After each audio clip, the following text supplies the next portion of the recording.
Hi, and welcome back to my little corner on the internet.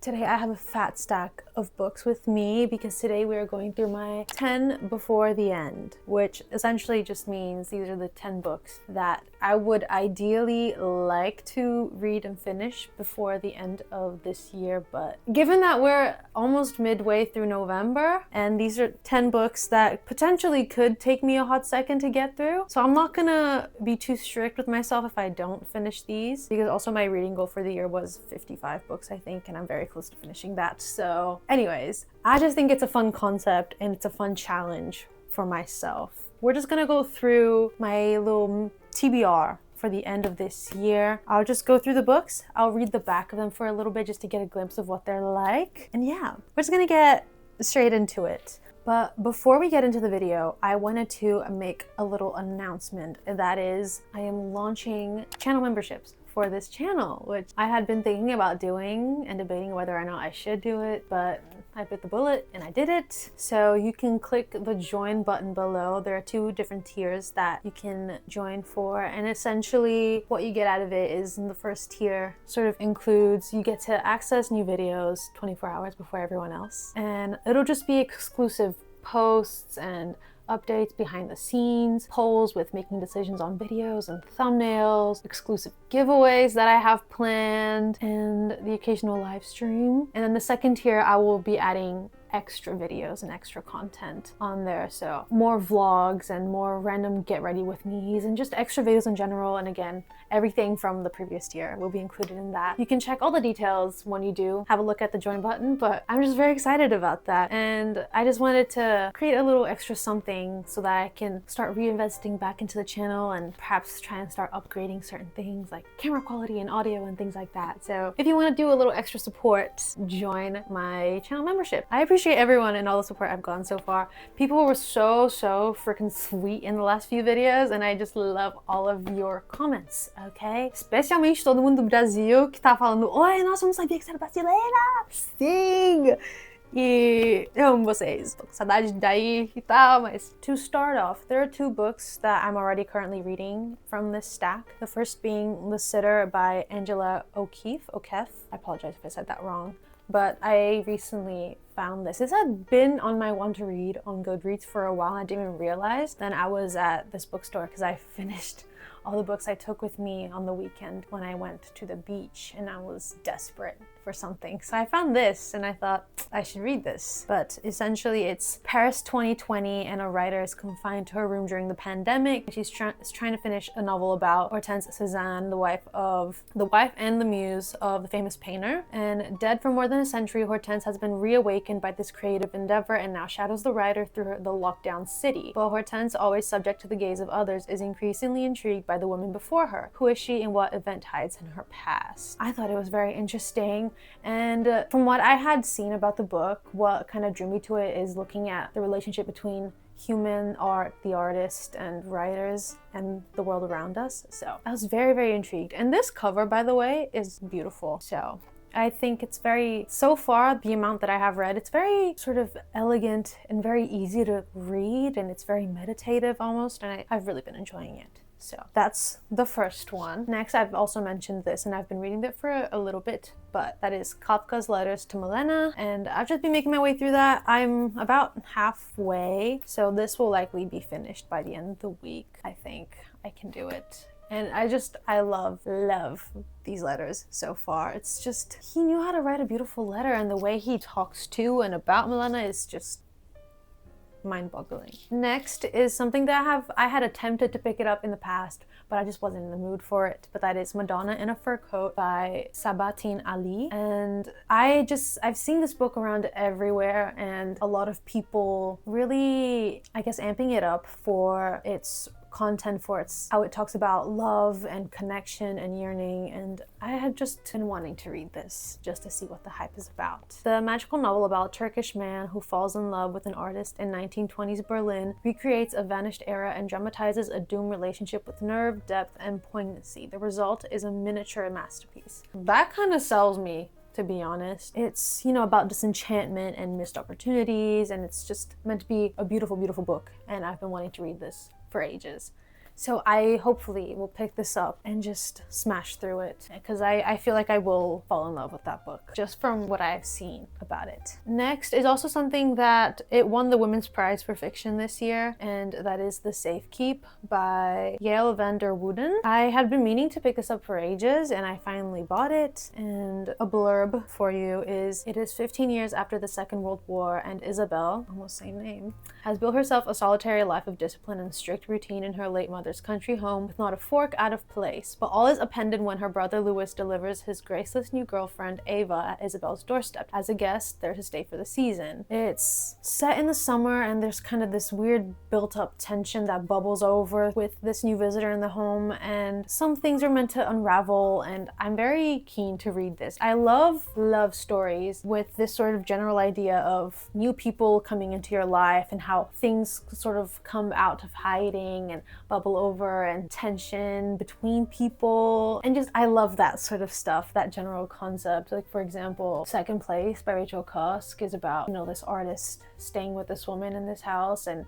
it explores their relationship and how things come up. It's just, I love these sort of stories, so I'm very excited to read that. And then similarly, branching off from that kind of similar idea of stories that I like to read, I found this, and I've been wanting to read it, and it is I Gave You Eyes and You Looked Towards Darkness by Irene Sola. I was browsing a bookstore a bit ago, and I saw this, and I read about it, and I was immediately hooked. I know that I feel like I absolutely love this. A little snippet for you. It's nestled among the rugged mountains in a remote part in Catalonia, frequented by wolf hunters, bandits, deserters, ghosts, beasts, and demons, sits the old farmhouse called Mas Clavel. Inside, an impossibly old woman lies on her deathbed, while family and caretakers drift in and out. All the women who have ever lived and died in that house are waiting for them to join them. They are preparing to throw her a party. So that sounds just like my type of book. I am just so excited. I love reading books about women and, you know, these sort of unruly, weird creatures and things. It's very enticing to me, and so I'm very hooked. Especially the title. I don't know what it is about. Is darkness in books really draw me in for some reason? I don't know. I find peace in reading about darkness somehow. And then y'all are gonna be sick of me for mentioning this, but every year in the summertime I reread The Stranger by Albert Camus. So that is what I'm doing. If you don't know the premise of this book, a man is overcome with this existentialist, absurdist feeling that nothing matters, and so he just decides to kill someone one day, and it just follows that and his sort of philosophical thinking about life and does anything matter. I just love that book. It's just so good. Next, I want to read a classic as well, and this has been on my stack for a hot second, and that is The Prince by Niccolo Machiavelli, and it's a very short little classic. I found this at BookFest early in the year, and the person who had it before me has it fully annotated, and I'm just so excited to see what they had marked and written, and I just think that's so cool that I get to experience that on top of the book itself. Back at the time, Machiavelli was sort of considered to be sort of identified with Satan himself, as the book mentions. In his own turbulent times, however, Machiavelli was concerned not with lofty ideals, but with government that would last. He drew on his own experience of office under the Florentine Republic. Here he states and uncompromisingly what, in some degree, most governments do, but none profess to do. And the tough realities of Machiavelli's Italian are well preserved in the clear, unambiguous English of George Bull's translation, which is this one. So I'm very, very keen to read about this, especially because I have Italian background in me, so I think I love reading Italian literature. Very excited about that. That will probably just take me a day to get through because it's so small, but I think I need a balance between bigger books and shorter books to actually get through this challenge, if you know what I mean. Next, another piece of Italian literature, and that is All Our Yesterdays by Natalia Ginzburg. I had mentioned this, I think, in my summer TBR video, very much in the same realm as novels like The Neapolitan Quartet by Elena Ferrante. She's one of my favorite writers, but this, again, it follows the life of a 16-year-old girl in a small town in northern Italy where she's pregnant after a brief romance, and to save her reputation, she marries an eccentric older family friend, Genzorena, and they move to this village in the south, and it sort of follows their relationship and family and that experience of living there. And And a lot of the time these books kind of just deal with the environment, like social, political climate of its time and its region. And I just love reading about people and lives, and especially in the context, geographical, social and geographical context of this era and Italy and things like that.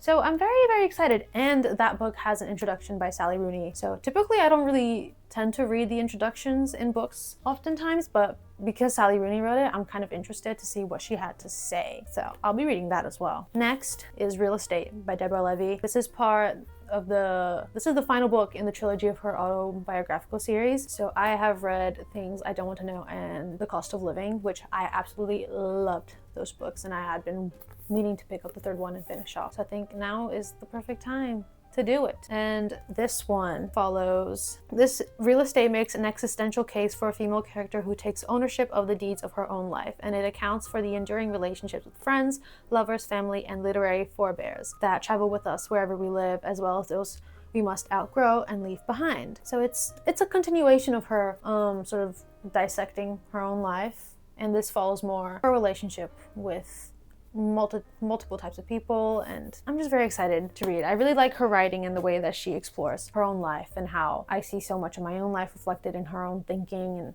I've just loved her writing so much. So I'm excited to finish that trilogy. And then last but not least, The Hounding by Zenob Purvis. I could be saying that wrong, but I was just browsing a bookstore ages ago and I saw this and I was very intrigued because it is kind of one of those sort of weird literary fiction books again. A little snippet for you. Visceral and richly atmospheric, The Hounding plunges its reader into 18th century Oxfordshire, where the power of a man's word is absolute and it is safer to be a wild animal than an unconventional young woman. This follows the life of the 5 Mansfield sisters after their grandmother dies, and how many just odd, weird things begin to happen, and it dabbles a lot with sort of how we depict young women and all of that. And I was very intrigued. And this seems a very, very interesting way to explore those ideas. So I just want to read that because I feel like I'm gonna like it. But anyways, that is my 10 before the end TBR for this year. Am I gonna get through all of these? I genuinely have no idea. If I'm insane enough, I probably can, because I finished with uni now, so I have no excuse but to make content and read books. So I might as well, you know. It's a fun challenge. Earlier in the year, I did a challenge where I tried reading 5 books in 5 days, which I did manage to do. So I mean, I could do it. I feel like I could do it. But yeah, I hope perhaps you've gotten some recommendations. Maybe you'll read some of these with me. I will likely be posting updates on my reading journey with these final 10 books on my Instagram. So if you want to follow me on there at Longing for Literature, you can. Yeah, I don't have anything else to say except for I'll see you in the next video, whenever that may be. I hope you have a beautiful, magical, wonderful day, night, week, wherever it is. And I'll see you guys next week.